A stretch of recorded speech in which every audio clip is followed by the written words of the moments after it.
Welcome. Good afternoon.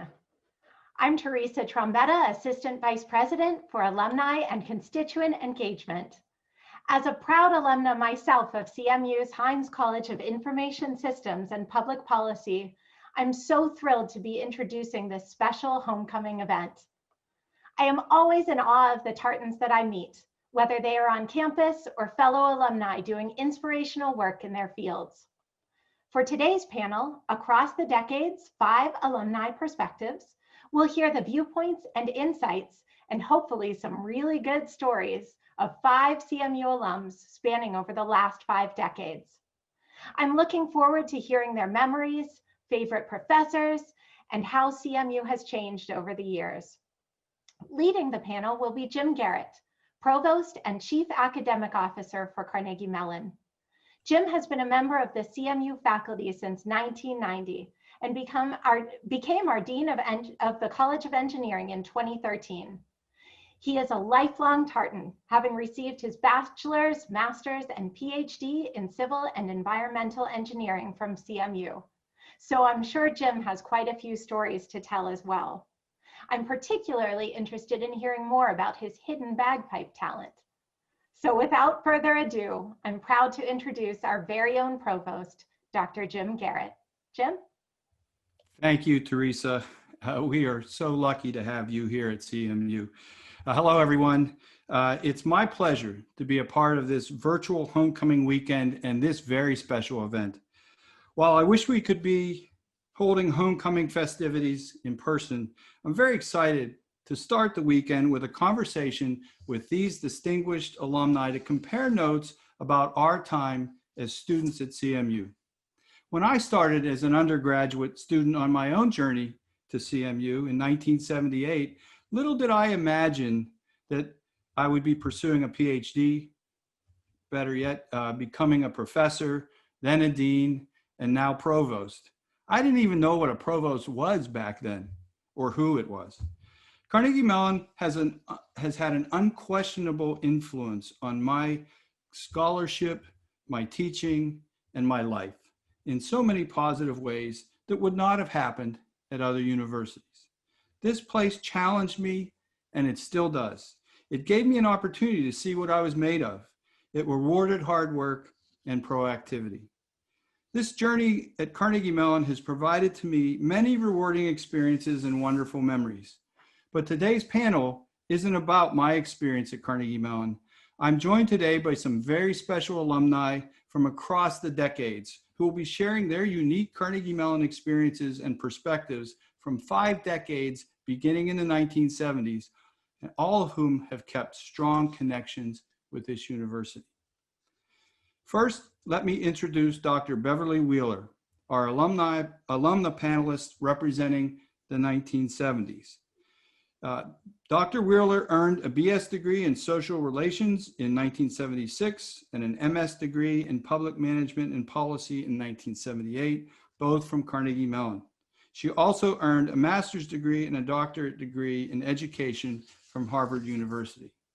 Since 2015, Beverly has served as director of DC Hunger Solutions, an initiative of the Food Research and Action Center.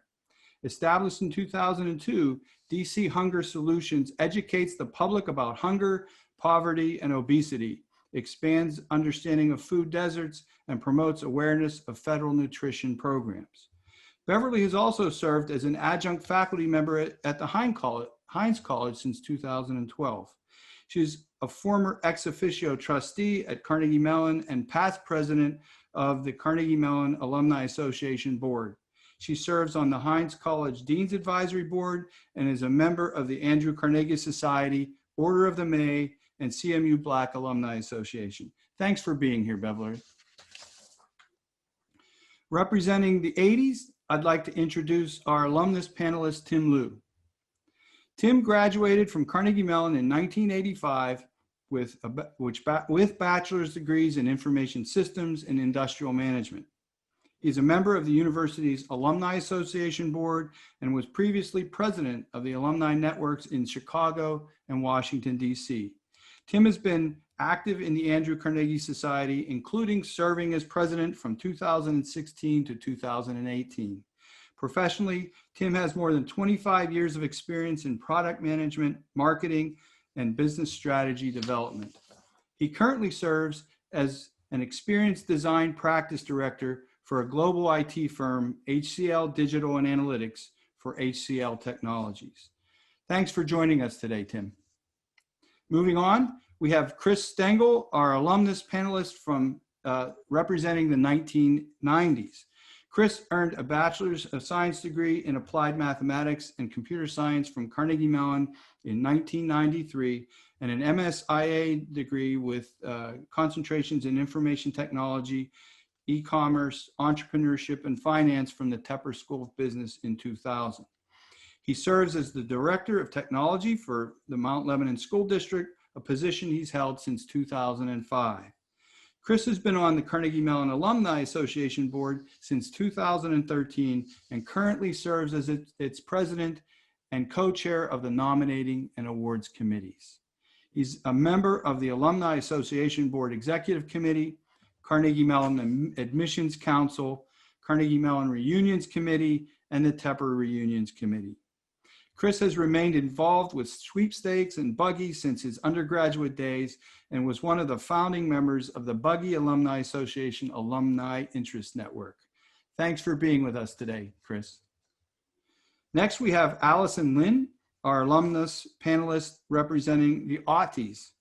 Allison earned a BS degree in Business Administration from Carnegie Mellon in 2005 and an MBA from Duke in 2010. In 2019, she became Vice President of Procurement and Sustainability at Westfall Technique Incorporated, a global holding company that provides end-to-end manufacturing solutions for molded plastics. Allison previously led sustainability projects at Procter & Gamble, Starbucks, and Coca-Cola. She recently started the Positive Influence Scholarship at CMU for students who believe in bettering their community during their time in college. Allison is past president of Carnegie Mellon's Northeast Ohio Regional Network and is a past member of the Cincinnati, Atlanta, and San Diego Regional Networks. Thank you, Allison, for being with us today. And finally, our most recent alumnus panelist today is Taylor Raleigh. Taylor earned a BFA degree in vocal performance with a double major in French and a minor in European Studies at Carnegie Mellon in 2015. He earned a master's degree in voice at the San Francisco Conservatory of Music in 2017. After completing his Master's of Music, Taylor decided to pursue his other passion of aviation. He completed flight training in 2018 and landed a job flying for American Airlines as an instructor cadet and is a flight instructor in Austin, Texas. Taylor is also actively pursuing a career on the stage. A tenor, he most recently appeared in a production of Princess Ida for the Gilbert and Sullivan Austin Opera Company and appeared in concert with the Texas Early Music Project and the Oakland Symphony. Taylor has served as a young alumni representative for the Bay Area chapter of the Carnegie Mellon Alumni Association and as a Carnegie Mellon Admissions Council member. He was the lead Highland ambassador during his time at CMU. Thank you for being with us today, Taylor. With that, I'm going to ask each of our panelists a few questions about their time at Carnegie Mellon. My first question for all of you is, what was campus life back when you were in school? And let's start with Beverly. Thank you. So first, we had a smaller footprint. There were a lot less buildings. It was very easy to get from class to class or building to building. So you really had an opportunity to run into a lot of people. But the most interesting thing for me was there were times around 5 or 6 o'clock in the evening when the campus was completely shut down. You would not see a single person. And it wasn't because people were eating, people were watching Star Trek. and we couldn't record it. If you didn't watch it when you came on, you did not see it. So that was then. Yep. And a lot. Thank you, Beverly. A lot of technology has happened since that time, right? Next is Tim. Of me. Hi. Yeah, I went to Carnegie Mellon, Pittsburgh in the 1980s. I'm from California originally. Maybe the best way to describe the 80s was through songs. So All Night Long by Lionel Richie meant studying all night long. Girls Just Want to Have Fun, Cyndi Lauper. That's where I learned about frat parties, dancing all night, anything to avoid studying, even though you're working all night long. Wake Me Up Before You Go Go by Wham. That's what I would tell my good friend Susan, who I'm still friends with, probably on Saturday afternoon when she reminded me that we're supposed to go to church on Sunday. And then Time After Time by Cyndi Lauper, which was what my friend Susan would start her lectures. It's like, you miss church again and yet again and again, time after time. But in all seriousness, Carnegie Mellon back then was definitely a regional university, even though I was one of, 20 people from California to attend Carnegie Mellon back then, and that's completely turned around. But you could tell that Carnegie Mellon was going to skyrocket to the national and global stage. So it was just an amazing time to be there. And if you haven't been back on campus since then, from the 80s, those who were around then, you should go back. It's just amazing, the student life, the campus. You'll be bursting with pride. Thanks, Tim. Chris, next, Chris Stengel. Where I clicked on mute. So the 90s were, while I am a child of the 80s, so I appreciated Tim's musical references, the 90s were much more of the grunge period, right? But I would say that we were some of the first students that had networked dormitory rooms. The Andrew file system was invented in the 80s, but really started to get its feet under it in the early 90s. So we had the internet, but we did not have the World Wide Web. It didn't exist yet. So while my friends were all playing NetTrekker, to Beverly's idea, you know, there was no World Wide Web, but and my friends at other universities, none of them had email addresses. So I had to become like a prophet for email addresses. I had to beg my friends to go contact their vax center to get an email address. It was crazy times. There was also no Uber, so we were taking the buses everywhere to the Monroeville Mall.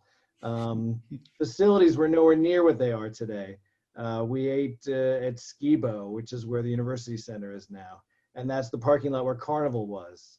And SDC wasn't as monstrously triumphant as they are today in Buggy. So I think, you know, PICA, some organization like that. But Thanks, Chris. That's throwing it down. Okay. Next is Allison. Yeah, so Carnegie Mellon back in the early 2000s was definitely, two words, quirky and vibrant. One of the reasons I chose Carnegie Mellon because it was one of the only universities that was offering Wi-Fi. So I know we're going across the panels, but can you imagine today not having Wi-Fi everywhere you go? So I was really excited. I had this vision of sitting on the cut with my laptop. Little did I know that sitting on the cut with my laptop, I would see people going by wearing capes, or someone going by in a unicycle. And we also had the infamous lobster boy while I was on campus as a fine arts student who was doing his project dressed as a lobster for a couple of months. So definitely had its interesting times.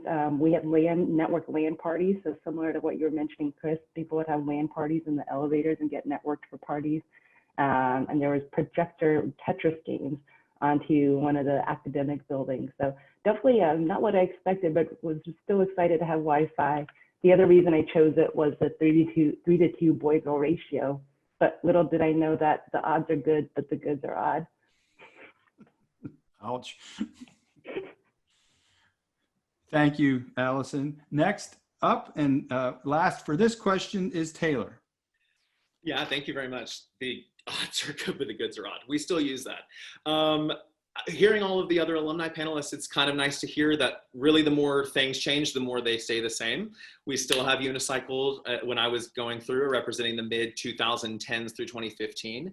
I would say that the primary takeaway from my time at Carnegie Mellon was just a real growth of both the campus and really the global network of Carnegie Mellon. So the real solidification of the international campuses, new buildings opening every single year, the real connectivity of students, and I would say the interdisciplinary focus like hadn't even been before. When I came to Carnegie Mellon, what drew me there was the interdisciplinary aspect of campus life, and I think while I was there from 2011 to 2015, that just expanded tenfold. My senior year was the introduction of the Ideate program and the BFA program, or the interdisciplinary BXA program as well. So it was definitely a campus that had strong rooted traditions, but was moving forward very, very quickly into a new era of connectivity and into diversity. Thank you. Thank you, Ted. Thank you to all of you for answering that question. This next question is for Tim and Taylor. Describe your most rewarding college experience. Tim? Sure. I guess we have a slight technology theme. I might go back to music too, but again, in the 80s, computing really took off. You heard about the Andrew system. CMU opened its first computer store, which I actually worked at. But the most rewarding experience was related to technology, but it was more than that. That was when the first course for all incoming students were required to take a computing course. So it was not about learning how to program in Fortran or in Pascal, but it was more about how to get people, whether you're in the fine arts or the humanities or an engineer, to really learn how to use the computers. And out of that was birthed so many new capabilities and disciplines. And so for me, that was the most rewarding, to really work with and see the entire diversity of the university, the different fields, and that's taken and helped me in my career. And so for me, if I were to go back to my song, things like Don't Stop Believing, because we didn't think it was going to be possible for us to teach all these different diverse types of students how to use the computers, but we did. And now we have things like the iPhone, which a CMU's alum worked on the interface. Great answer. Great answer. Taylor. Yeah, great question. I was really tossed, there's a toss up on this one because there was a lot of really awesome experiences, but I was thinking today about what I had just said about how Carnegie Mellon, when I was there, was really expanding globally. And I would say that my most rewarding experience was the opportunity to travel to our Doha campus my sophomore year. The opportunity came to me kind of by chance. I had a friend that had done it, and I wasn't really familiar with the Doha campus.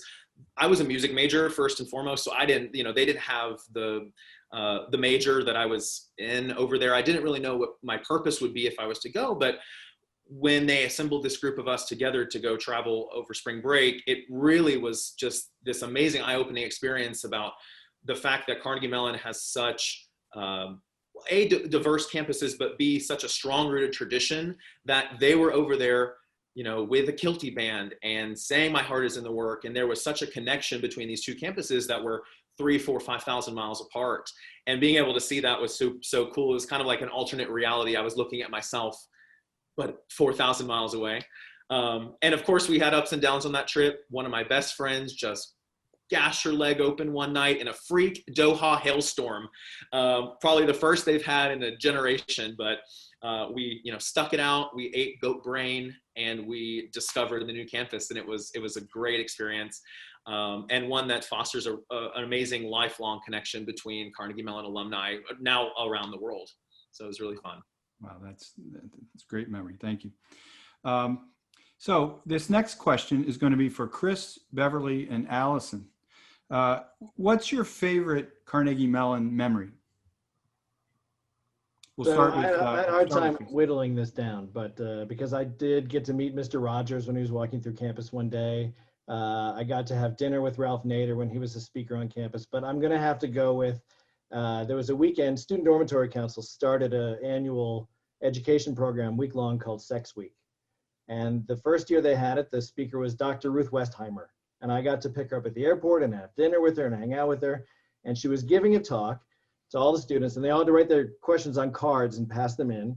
And then I had to be the guy that read the cards. So I was a little nervous about it. And she said she'd hold my hand. So when it was time to read the cards, before I could say anything, she told everyone that she and I have something in common. We're both skiers, and skiers make excellent lovers. I was Dr. Ruth Westheimer testified to Carnegie Mellon that I was an excellent lover. So I also have a picture. That's excellent. Next is Beverly. Favorite memory? Well, I have so many memories. I'll let you have a few. No, I'm just going to stick with the one. I'm trying to stick with the program. So I was the news director at WRCT radio station. And we took the radio station from AM to FM. We got FCC licenses and we had to raise the antenna ourselves. And we did it one night. We had team members from every single college.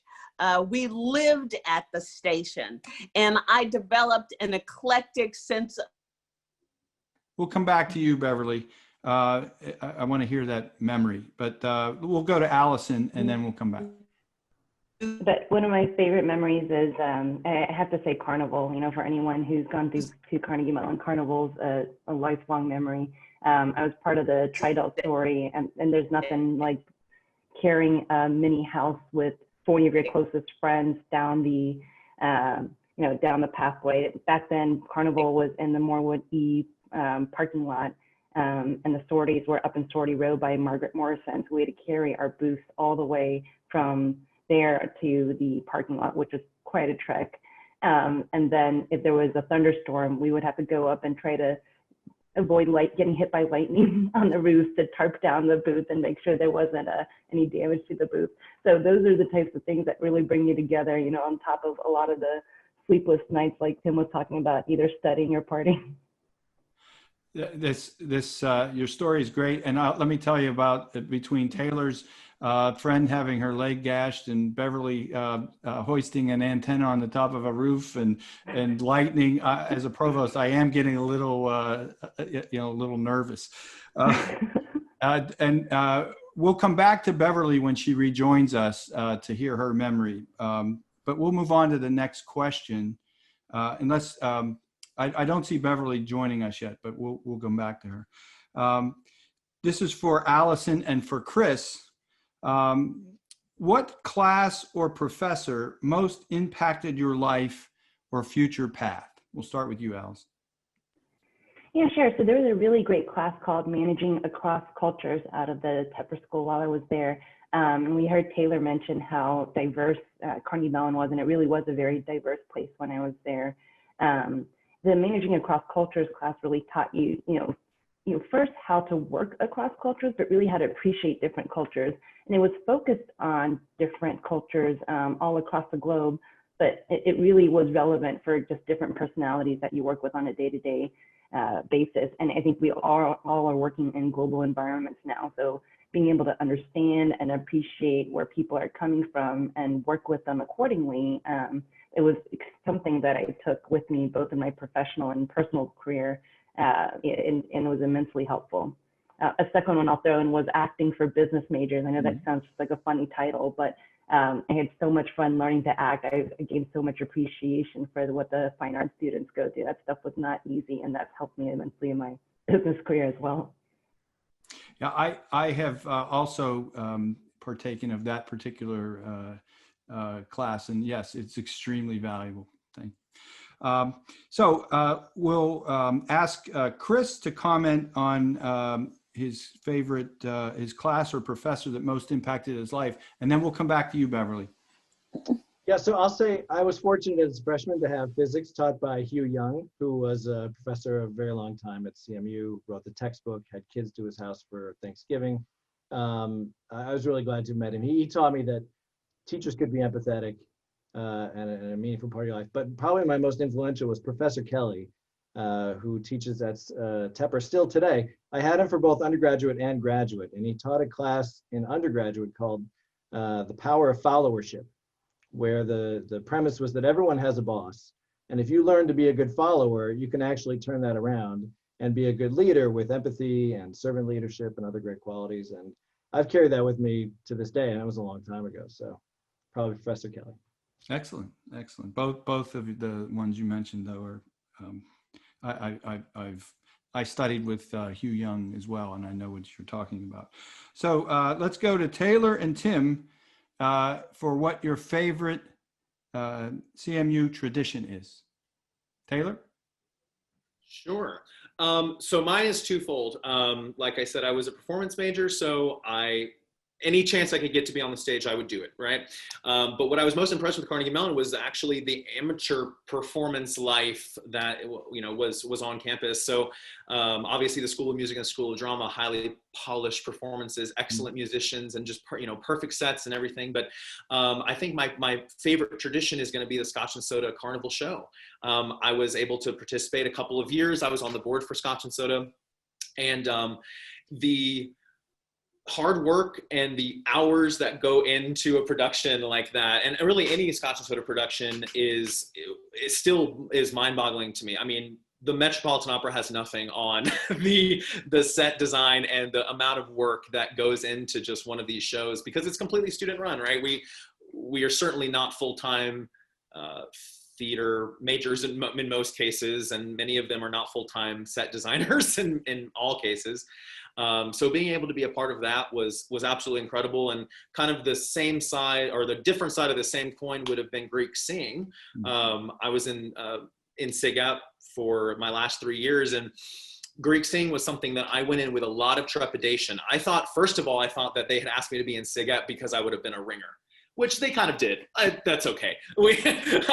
But really, I mean, my very first year, hard loss, didn't do very well. Second year, surprise loss. We thought we were going to win, didn't happen. Last year, my senior year, we were kind of low morale. We really were thinking that it might not happen again, and we won. And being able to be on that stage and not only win the performance title, which is great, but we also won the actual donations, the amount of money raised that year as well. So the kind of twofold victory from that, it was just such a cool thing to look out and see all of these people, none of whom are professional performers, willing to stand on stage and sing a musical theater number. And, in front of the entirety of Greek life, especially, can't get much of a more difficult audience than that. They're also competing with you on top of all that.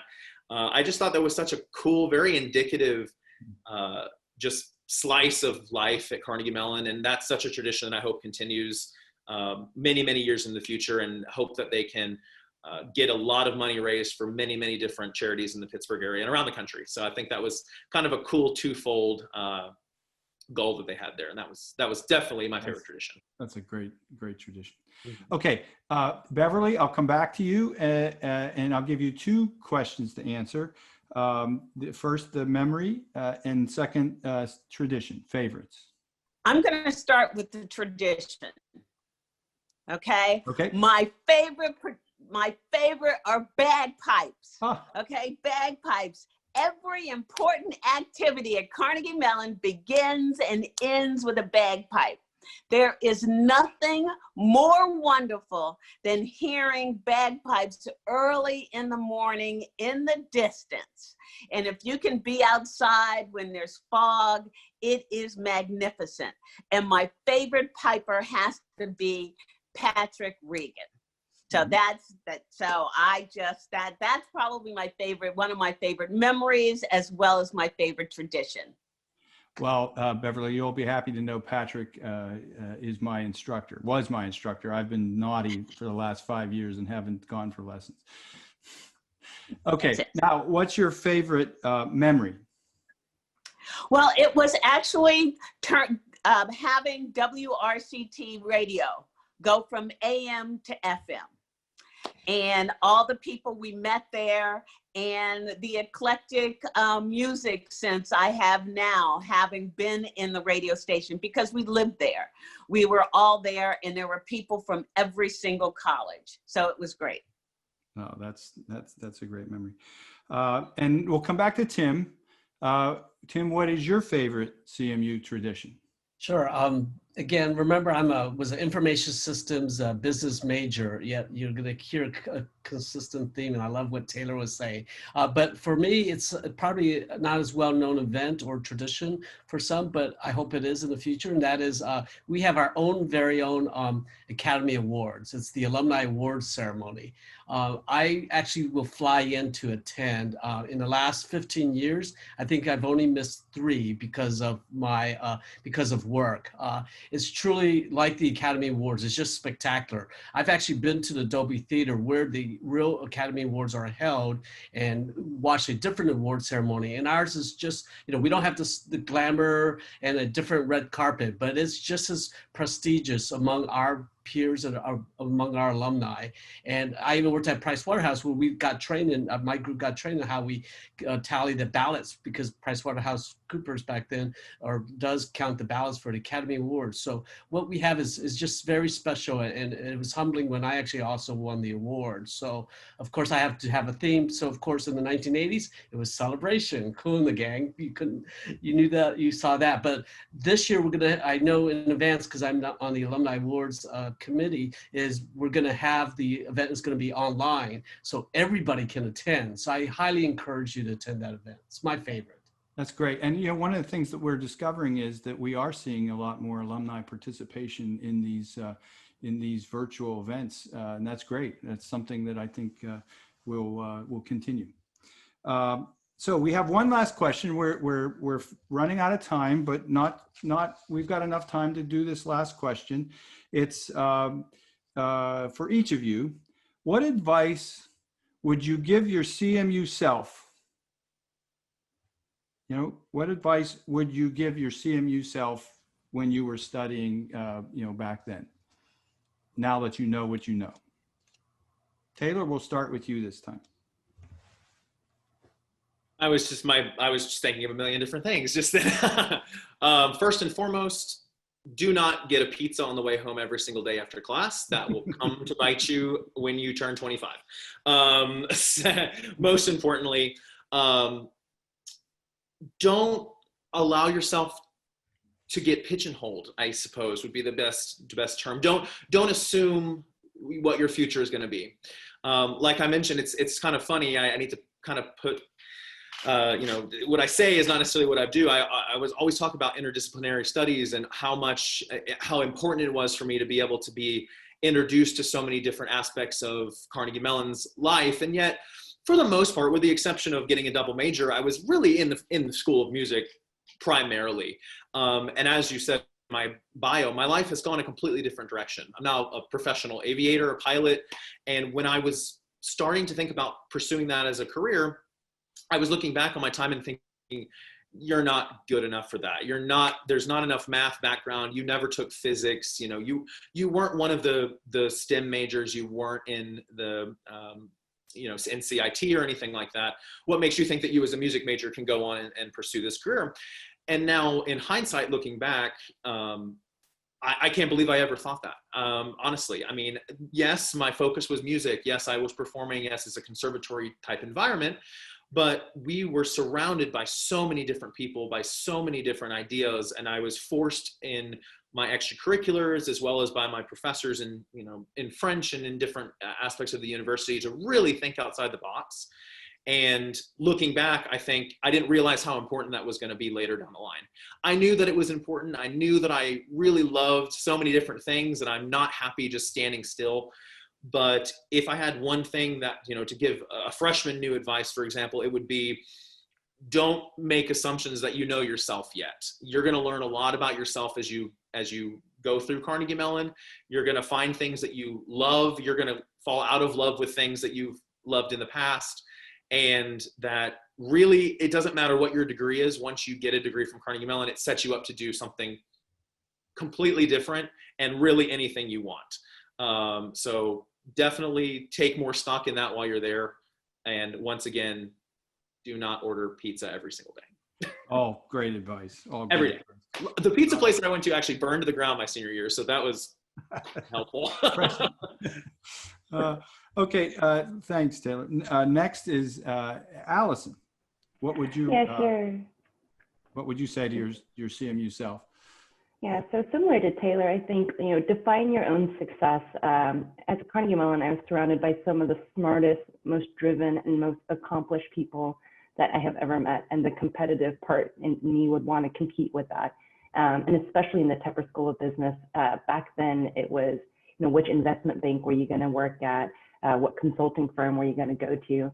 And I nearly missed going into investment banking as a career. I actually had all my offers except for one was in investment banking.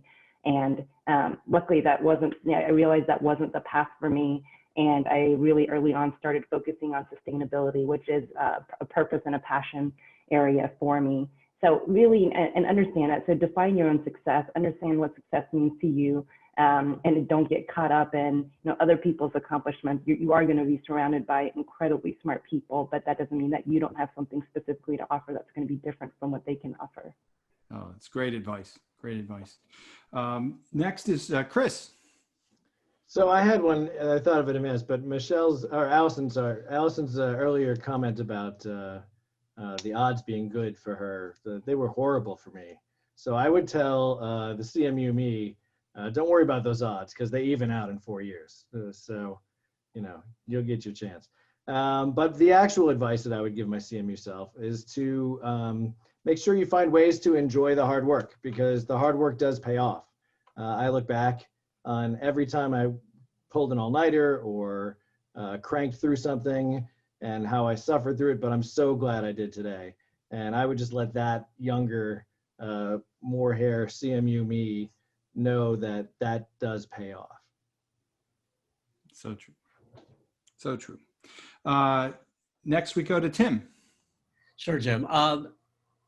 Back in the 80s, everybody just really hung out with their own class year. Like I mentioned, my friend Susan. So I wish somebody just told me to really broaden your horizon, meaning don't be afraid of the upper classmates, or if you're a graduate student, reach out and talk to some of the undergrads and vice versa.